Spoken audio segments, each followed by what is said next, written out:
एनडिपि एक्स वर्कारफोरखौ थांना थानायनि रिहेबिलिटेसन होनानै थांना थानायनि राहा होनो थाखाय बिटिआर सरकारनिफ्राय माखासे आसनि लादों आरो बेखौ मावफुंनो थाखाय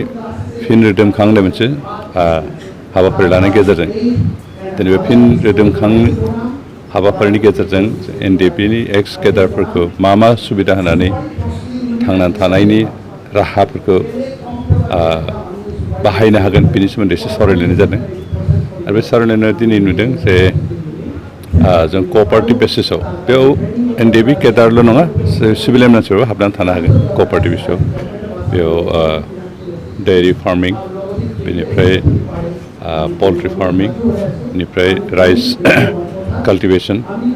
आरो बिदिनो गुबुन गुबुन बेखि लेयार्स बे दावदै दैहोना फाननाय बेबायदि गासैबो कअपारेटिभ बेसिसाव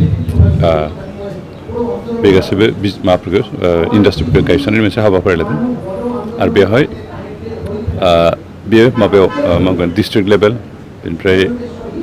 ग्रासरुट लेभेलाव भिसिडिसि लेभेलहालागै बे माबा थागोन मोनसे कअपारेटिभ आरो बे कअपारेटिभ बेसिसावनो जिहेतु जोंनि मानसिफ्रा हारसिं बिजनेस खालामनो रोङा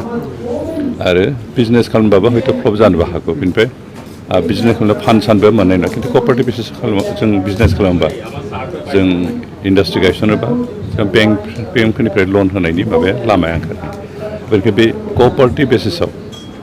जों हारसिं होनालासिनो हयथ' 100बो जानो हागौ 200बो जानो हागौ 10 पिपलबो जानो हागौ बिदि कअपारेटिभसआव जों बिजनेस स्टार्ट खालामनायनि गेजेरजों आरो बे हाबाफारिनि जों गासैबो एनडिपिनि केडार जायफ्रा इन्टारेस्टेड सोरबा साफा सानै इन्टारेस्ट नङिनि बाथ्राया आलादा बाथ्रा खिन्थु जायफ्रा इन्टारेस्टेड आरो थांना थानायनि लामा नागिरदों बेनि अनगायैबो जायफोर सिभिलियन मावथिफोर दं सिभिलियन ससाइटि दं बिथांमोनहाबो जुदि इन्टारेस्ट जायोब्ला बेयाव हाबनानै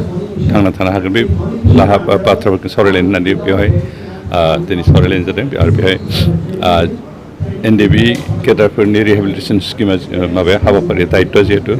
आसाम सरकारनि आखायाव दं आरो बेनिखायनो दिनै आसाम सरकारनिफ्राय जाय बिफाना सिगां सिसफाइ खालामनाय समनिफ्रायनो एनडिपिजों लिंक लाखिनाय खामानि मावबाय थादों एग्रिमेन्ट खालामनायहालागै आरो एग्रिमेन्ट खालामखांनायनि उनावबो बिथांमोननि रिहेबिलिटेसन दायित्वखौ जाया मावबाय थादों बिथां हिरेननाथ बिथाङा जोंनिफ्राय एडिजि बिथां आरो बिथाङा फैनानै बेखिनियाव जिखिनि फाइनान्सियेल नांगौ जादों बेखिनिखौ बेसेबां नांगौ बेसेबां माथारनि खालामब्ला मोजां जागोन बे गासै प्रग्रामफोरखौ खालामनो थाखाय सावरायलायनानै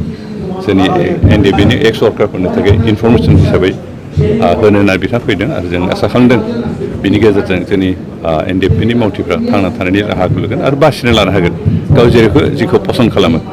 दाउ फिसिनायखौ पसन्द खालामो ना गाइखेर फिसिनायखौ ना खेथि मावनायखौ ना बि किपिं बेफोरबायदि खामानिफोरखौ मावफुंनायनि मोनसे माबाखौ बिथाङा जोंनो होगोन आरो जोंनि सेंग्राफोरनो बुजायगोन आरो लामाबो होगोन लामाखौ होआबा जासोनो राहाखौल' देखायबाय खिन्थु बेखौ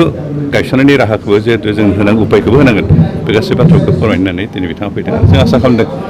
बेनि गेजेरजों जोंनि केसनिया दा रायलायाखै आरो बे केसआथ' उइथ्र' खालामना सोलिगासिनो दं बे सोलिबाय थादों दाहालागै 200नि बारा केस उइथ्र' खालामनाय केस बाखि दंबावो